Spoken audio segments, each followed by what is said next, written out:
What happens to the soul the moment you die? Not as a belief about what follows life, and not as an image borrowed from religion or imagination, but as an inner event that can be traced through the structure of the psyche itself. There are moments when identity loosens, when the urgency to remain someone weakens, when awareness persists without clinging to a name, a role, or a future. In such moments, the psyche reveals that death is first encountered not as disappearance, but as a precise psychological transition in which continuity reorganizes itself beyond the personal self. At the moment the ego loses continuity, what begins is not fear and not revelation, but a quiet disconnection from the story that once insisted on being lived. The sense of being someone located in time, tasked with continuation, starts to thin without resistance. Inner narration falters. The pressure to remember, to anticipate, to defend coherence loosens. There is no dramatic interruption, only the sudden absence of urgency that once bound perception together. What was formerly central becomes oddly peripheral.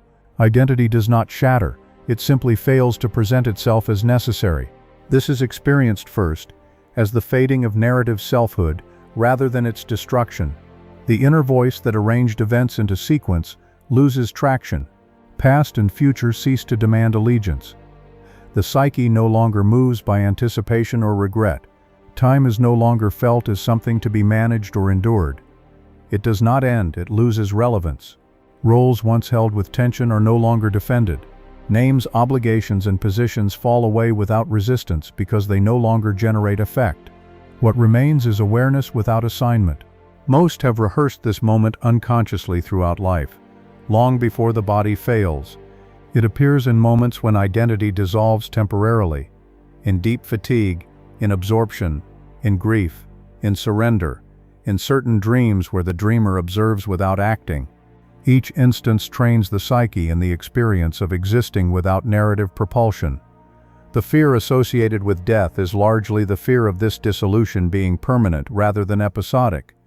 It is not annihilation that is feared, but the loss of the familiar mechanism that says who one is and why one must continue. What emerges instead is a form of consciousness unburdened by self-reference. Sensation remains, but it no longer organizes itself around preference or avoidance. There is perception without insistence. Thought continues, but without the reflex to claim ownership. This state is often misunderstood because it lacks the emotional markers by which the living orient themselves. Yet its quality is unmistakable. There is no panic because panic requires a threatened center, and the center is no longer operative. When Jung later spoke of death psychologically, he did not describe an event that arrives from outside, but a transition that has always been latent within the psyche. The ego, which serves as an organizing principle for life, is not designed for continuity beyond its function. When its task ends, it does not resist, it withdraws. The psyche does not collapse, it reorganizes. What is felt is not loss, but the absence of strain that was previously mistaken for vitality. This withdrawal is often accompanied by subtle somatic correlates. The persistent contraction in the chest or jaw releases without intention. Breathing slows without command. The sense of weight carried internally diminishes. These are not signs of departure, but of disengagement. The body follows the psyche's lead. What had been held together through effort is no longer held. The organism yields without instruction. Fear diminishes because fear requires an object and a future. In the absence of temporal projection, fear has no structure.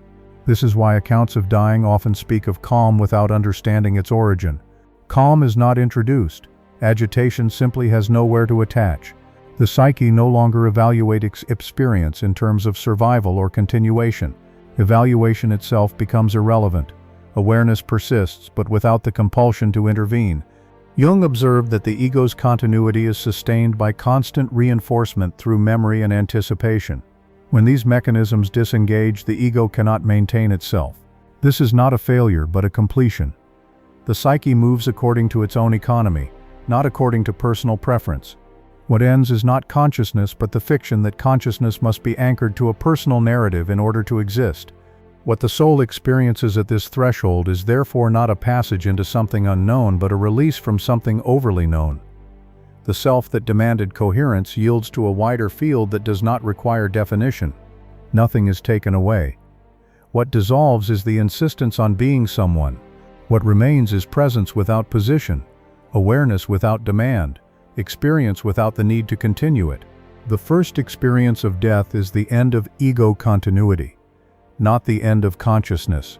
As the psyche withdraws further, what loosens next is not memory but attachment.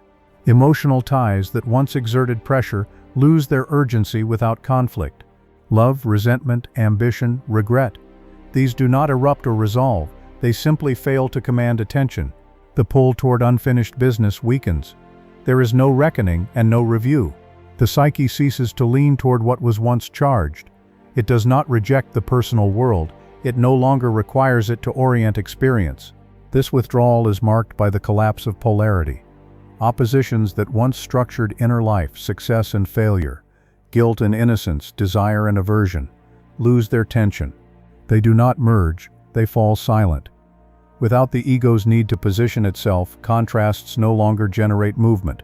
The psyche becomes still, not through effort, but through the absence of internal opposition. The feeling is often described as neutrality, though it is not indifference. It is the cessation of pressure that once demanded alignment. Somatically, this phase often corresponds to a sensation of lightness or release, not as elevation but as unburdening. The sense of weight that accompanied responsibility diminishes, muscular holding softens, the body no longer prepares for response, there is no need to brace. This is not anesthesia. Sensation remains clear, yet it is no longer recruited into action. The organism rests because nothing requires defense or pursuit. What had once been called purpose loses its grip, not because it is negated, but because it no longer organizes experience. Ambitions fall away without disappointment. Grievances dissolve without forgiveness. The psyche does not reconcile, it disengages. What is often imagined as judgment does not appear, because judgment presupposes a standpoint that has already been relinquished. The inner world becomes quiet, not by decree but by redundancy. Jung recognized that attachment is maintained through affect, and affect requires an ego to hold it. When the ego withdraws, affect loses its adhesive power. This explains why the dying often report a surprising absence of emotional turmoil, even when circumstances would seem to demand it. The psyche is no longer compelled to complete personal narratives. It is not finishing a story, it is leaving the stage on which stories are required. Nothing is taken in this withdrawal. There is no confiscation of meaning or value. What occurs is release. The psyche lets go of what cannot follow. Relationships, identities, conflicts, and aspirations belong to the personal sphere. When the psyche shifts its orientation, these elements lose relevance without being denied. Their reality was contextual. The context dissolves. This phase is often misinterpreted by the living as detachment from life, but it is more precise to say it is detachment from personal urgency. Awareness remains intact. Perception is clear. What is absent is the compulsion to intervene, to repair, to justify. The psyche no longer asks whether something should have been otherwise. The question itself has no function here. Jung spoke sparingly about this withdrawal because it resists moral framing. It is neither reward nor punishment. It does not confer peace as an achievement. It reveals peace as the default state when the mechanisms of striving are no longer operative. The psyche does not cling because clinging presupposes a future in which holding matters. That future is no longer projected. As the personal world recedes, what remains is a subtle stillness that is not emptiness but readiness. The psyche is no longer occupied with possession or loss. It is unencumbered. This is not transcendence, and not disappearance. It is the clearing of the field. What follows does not arise from what has been lived, but from what has always structured the psyche beneath personal experience. Nothing is carried forward except what no longer requires attachment. As the psyche moves beyond the personal field, what it encounters is not memory but pattern. Experience is no longer organized by biography but by form. Images arise without narrative context. Yet they carry a weight of meaning that does not require explanation. They are not recalled, they present themselves. There is no attempt to interpret them because interpretation belongs to a consciousness that must decide.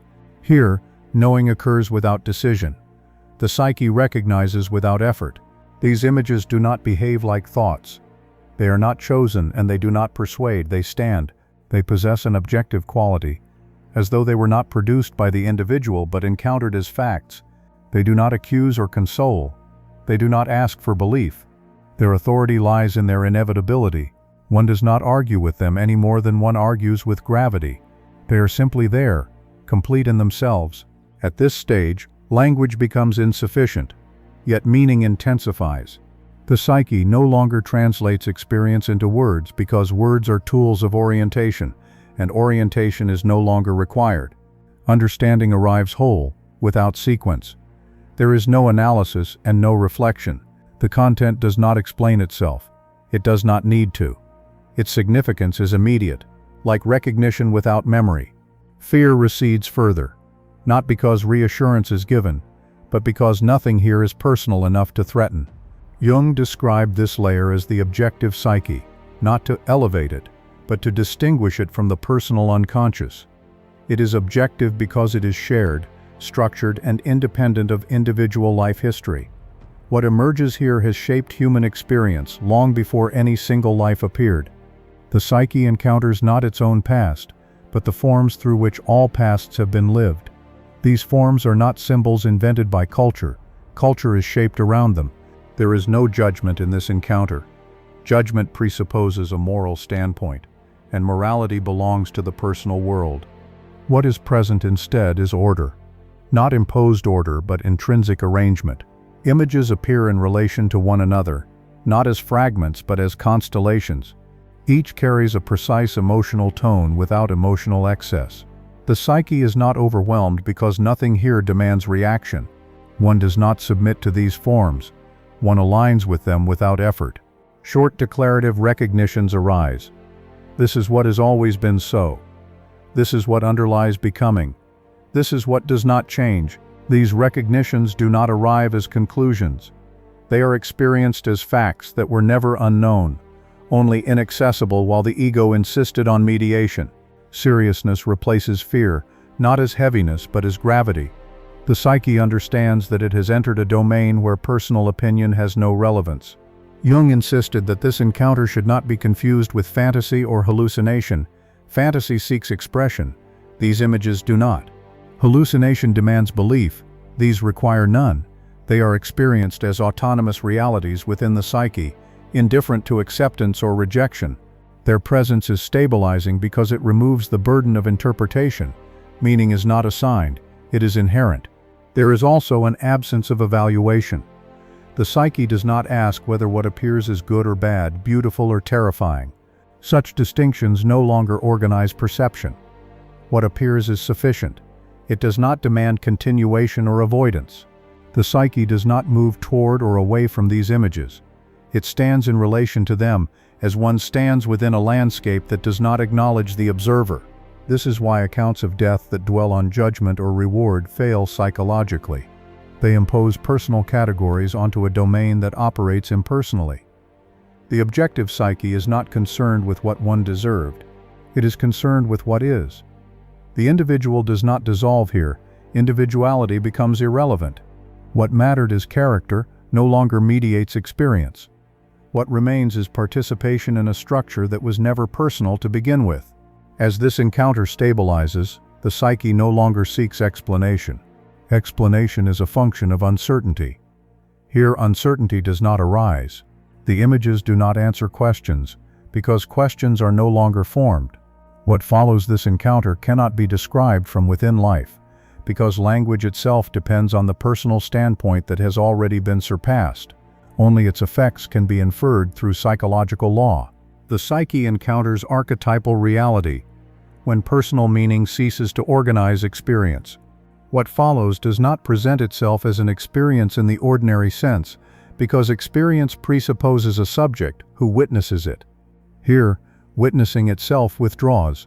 The psyche does not observe a transition, it moves with it. There is no vantage point from which to say what is happening, because the standpoint that once claimed ownership has already been relinquished. This is why the moment cannot be remembered or reported. It leaves no narrator behind. The movement is not dramatic and not concealed. It is neutral. The psyche shifts orientation without resistance, as water follows a gradient without intention. There is no crossing of thresholds marked by sensation or insight. What changes is the relation between awareness and individuality. Awareness continues, but individuality no longer frames it. The sense of being located dissolves. There is presence without position. This transition has no witnesses because witnessing requires separation, and separation has ended. The psyche no longer distinguishes between inner and outer, subject and object, observer and observed. These distinctions belong to a consciousness organized around survival and adaptation. Here, adaptation is no longer required. The psyche does not merge with something else, it ceases to be divided in the first place. Jung was careful when approaching this boundary, because anything said from within life risks distortion. Yet he noted that the psyche obeys law even when it exceeds description. What cannot be narrated can still be inferred through structure. When the organizing principle of individuality withdraws, what remains cannot be personal. The psyche does not vanish. It moves beyond the category that allowed it to be called someone. There is no continuity of self-image here. No memory persists that could say, "This is happening to me." Memory belonged to time, and time no longer structures awareness. The psyche does not look back or forward. It does not recognize itself as having arrived somewhere. Arrival implies distance traversed. Distance has no meaning here. Movement occurs without direction. Neutrality deepens, not as emptiness, but as exactness. Nothing presses for interpretation. Nothing resists. The absence of urgency becomes absolute. Even stillness becomes an inadequate word, because stillness implies contrast with motion. Here, contrast has no function. The psyche does not rest. Rest presupposes prior effort. Effort has already ended. This is why the living cannot imagine this phase without importing images of disappearance or transcendence. Both are projections of the ego attempting to follow itself beyond its limits. The psyche does not disappear, nor does it ascend. It ceases to be organized as an individual process. What remains is participation without boundary, awareness without center, structure without personal reference. Jung understood that this transition cannot be morally framed. It does not reward virtue or punish failure. Moral valuation belonged to the personal sphere, where action and consequence were meaningful. Here, consequence dissolves because there is no longer an agent to whom it could be attributed. The psyche moves according to necessity, not evaluation. Nothing is resolved. Nothing is condemned. What seals this movement is its inevitability. There is no choice, no hesitation, no alternative route. The psyche does not decide to move beyond individuality. Individuality exhausts itself. When its function ends, it falls away as naturally as a scaffold is removed when a structure stands on its own. This is not loss. It is completion without commentary. Consciousness continues only by releasing the form that made it personal